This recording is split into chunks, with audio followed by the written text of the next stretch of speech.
Oomperville wants some candy, doesn't he? You take a piece of the candy and you eat it right. Well, don't you be coy with me like that, Oomperville, you sweet, sweet boy. Oh, you want to bite? You want just a nibble? Num, num, num. Oh, that's super tasty, ain't it? Oomperville candy. So I am the villain. Because I've made myself one.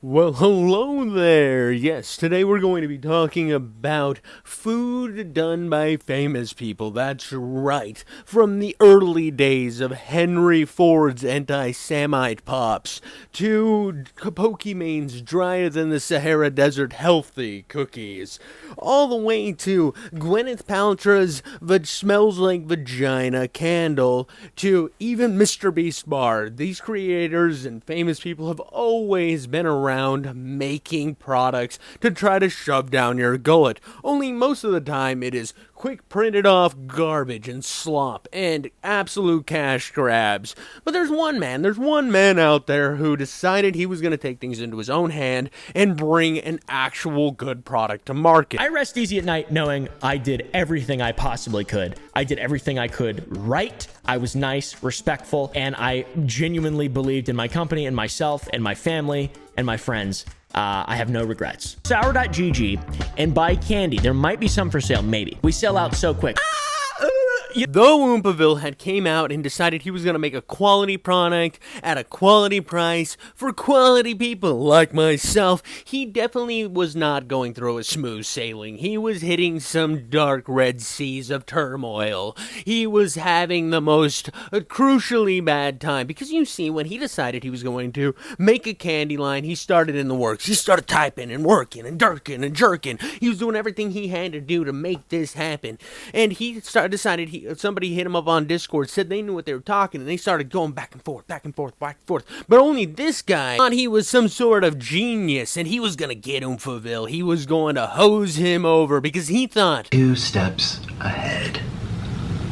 I am always 2 steps ahead. But that's not exactly how things played out. He didn't come in and have a super awesome arc where he came back, lost like 200 and something pounds, like the clip from Nikocado Avocado I just showed there. Much love to you, bro. Good job losing the weight.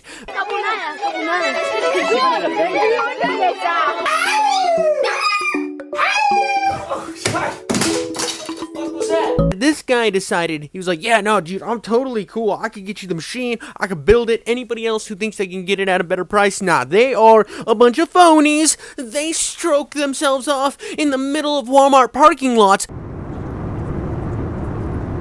I don't. I'm a real solid dude. But only thing that was funny is he decided to order this machine from like Alibaba or Wish.com or Jake Jerk Chicken 556 from the underneath the boat docks. He decided to get this, and the funny thing is his own employee was told to like parlay information for him and go all the way down to Texas to meet up with Oomperville, only to tell Oomperville everything, just to say that this guy's been stringing him along, keeps milking him for money. He's got him under the teeth. Come on, Oomperville, give me more money. It tastes so good when he drop it in my mouth. It was just one of the most ridiculous, drawn-out scam of all time. And everything came to roost because one guy decided to be an honorable person who worked for this douchebag and wasn't even getting paid by him. And this all resulted in Oomperville eventually suing him. I don't know how that went because I don't know the ins and outs, but I'm sure Oomperville has said something along the line, but it was a whole ordeal. CoffeeZilla got involved, everybody got involved, and eventually Oomperville was able to launch his candy after they turned the machine and finally figured out how to change it from Chinese to English because, yeah, he ordered it from some, like, Chinese dropship site, and they have released a product. This has been the greatest social experiment for my entire life. And I am a content monkey, so I am going to mash my symbols together and provide you with content. Hence being the next flavor I have gotten of Oomperville's Sour Boys GG line. That is going to be blueberry blood orange sour candy for good girls. I'm a good girl for you. Yep, and this good boy is going to try this candy. That is right. And if you are like a chief, you don't need 2 hands. I got 1 hand for the mic and 1 to do that. Now all you women in the comments scream. All right, well, now it might be an issue. It might be an issue trying to actually unhook the zip thing. I wonder if I could do it with my mouth, too. Let's see. Oh, yeah, that's good. That's good. I'm going to try this shit. We're going to see how good it actually is. Use that thigh pressure to rip off a piece.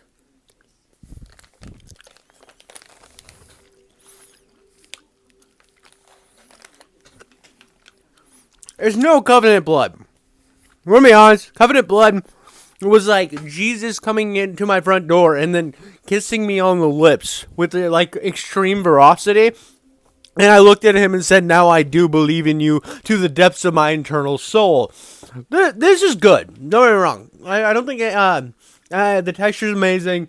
The flavor, the blood orange kind of overpowers the blueberry, but I am getting a hint of blueberry in there.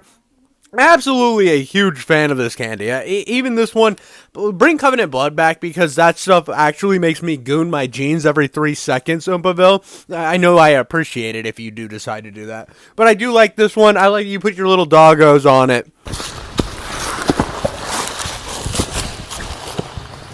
Default dance. What's wrong with him? After some time sitting away from it and really enjoying the flavor of the Good Girls candy, I realized it is still one of my favorite candies I've ever picked. You can't find something from the store that tastes this good. Now, I know that I filmed that early portion when I was tasting it, having that deep throat action on that, and I decided to come back and make this entire video on top of that to really build on a narrative, really rope you in and pull you in and make you deep, close, and comfortable to my actual content. But the fact that a creator actually came out and didn't just like slap their name on a product and push it out on the line and expect all of us idiots to go out there and buy it and we got you. We just basically got the same thing from a store and then slapped our name on it and you bought it at a marked up price. Oompaville actually went out and created something genuine and it actually fantastic and delicious, and it's something that I haven't found a candy that I like as much as his candy. Now, do I wish Covenant Blood would come back? Absolutely. I think Covenant Blood was something that literally made my dick hard the first time I licked the little tip. I was like, it was so good. And this one is fantastic as well, but when you have something that makes you goon in the first few seconds of tasting it, it's hard to find something that ever competes.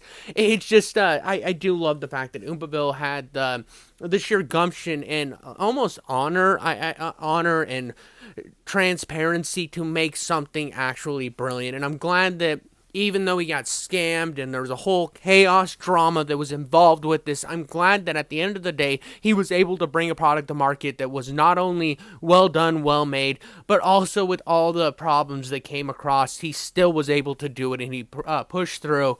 And it's fantastic, and I hope everybody who watched this video goes and tries this candy, because when you have something that's an actual genuine product, and you're not just doing it because of fame, that's different than almost 99% of the idiots who have brought stuff to market. It's just so ridiculous how these people can go out there, slap their name on some shit, and then get millions of dollars from it without actually putting in any work. And when people do go out and put the work in, I think it needs to be acknowledged and actually shown and talked about and pushed to the atmosphere, because you did something cool, and that's cool. I don't know. Thank you guys all for watching. I hope you enjoyed the video at least. I know this is a bit shorter than my normal videos. I just wanted to get something out and really talk about this candy. Thank you all, and you all have a good night. Water, earth, fire, air. Long ago, the four nations lived in harmony. Then everything changed when people started calling them paint sniffers on the internet. Only the Avatar, master of all four elements, could stop them. But when the world needed him most, he took a 6-month break, citing mental health issues. All right, guys? We do a little trolling. It's called We Do a Little Trolling.